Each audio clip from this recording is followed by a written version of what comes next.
I'm done writing my lab number 10, but I'd like to go back and take a closer look at the NetBeans debugging for the null pointer exception because I personally feel like that went by a little quickly, and I'd like to go back and review it with you. If you find that you totally understood exactly what was going on there, then feel free to not watch this video. What I'm going to do is I'm going to reintroduce a null pointer exception bug here and then say very specifically what I'm looking for in NetBeans when I'm trying to debug it, because we haven't spent a whole lot of time in the NetBeans debugger.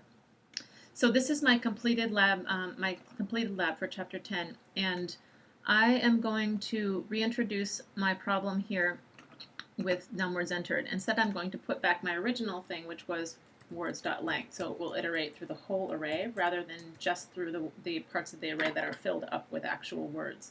So I'm going to save this, and I'm going to verify by building it that it has that bug. So I will build it and then run it here, and I will not put in the maximum number of words. So I'll say like blah and then done. And I do in fact get a Java lang null pointer exception. Okay, in JEdit, I will Command A, Command C to copy everything in my whole stringlengths.java file.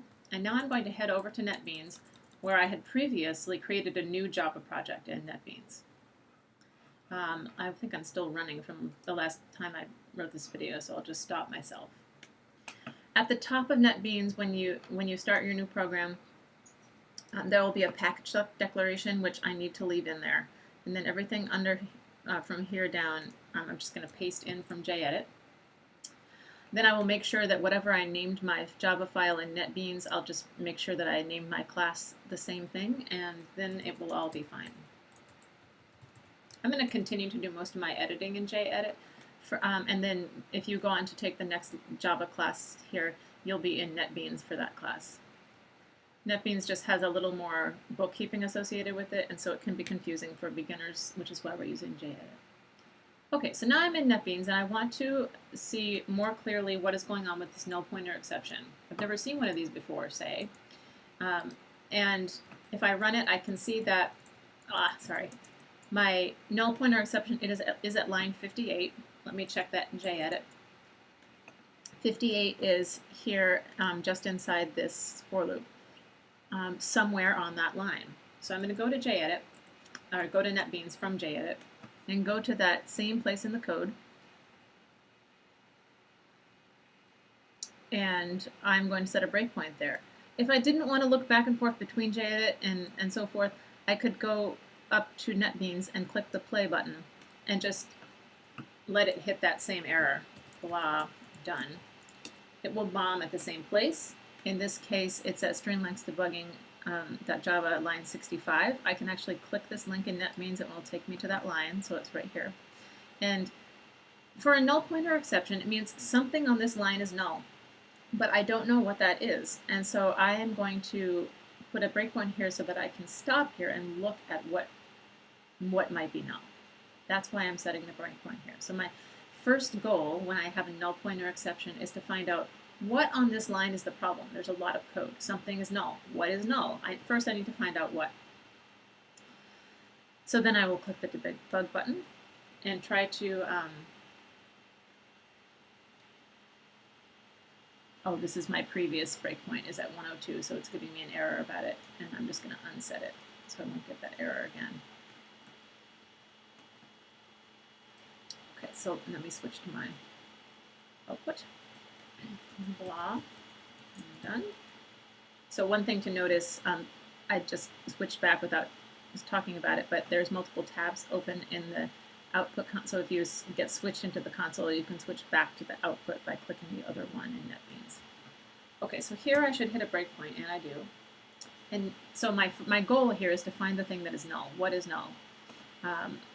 Nothing in this list here seems to be null, but the thing that's being used on this line is the words array. So I'm just going to take a look in the words array, and it looks like there are some nulls in the words array. So I think, well, okay, what's my current index? I can hover over I. I is currently 0 because I is being used on this one. So the 0th one is not null, it's blah. So that gives me my first clue. So as soon as I see null, I think, oh, okay, maybe it's like I'm going off the end of my data problem. I go next and I have no trouble. I don't get a crash.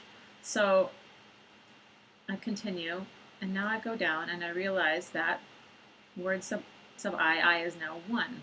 Now I'm guaranteed to be acting on a null item. So this is what I'm doing in the debugger. I'm looking for null, and then I'm thinking to myself, okay, I was allowed to be 1, and so now I am on purpose accessing something that is null in slot 1 of my array. What is the logic that allowed me to get to the point where I'm at I is equal to 1? And then I can arrive at, why am I looping through the whole array when I really only want to loop through the first element, so I want to stop after 0. And that is what led me to change this limit. This is the only thing that's controlling my loop. My problem is that I was allowed to get to 1 because that is a null item. Therefore, I need to think carefully about what this limit was in the first place. So I hope that this was, I was able to clarify a little bit of what I was doing in NetBeans and what exactly I was looking at. Looking for nulls. Once I find them, trying to figure out how I was allowed to get to a place where I was trying to do something on a null value. And then how did I get there? I got there because of I. How was I allowed to get there? Like I, the variable. It's this exact statement here, I less than words.length, that controls the limit of I, and so therefore I need to think carefully about my limit.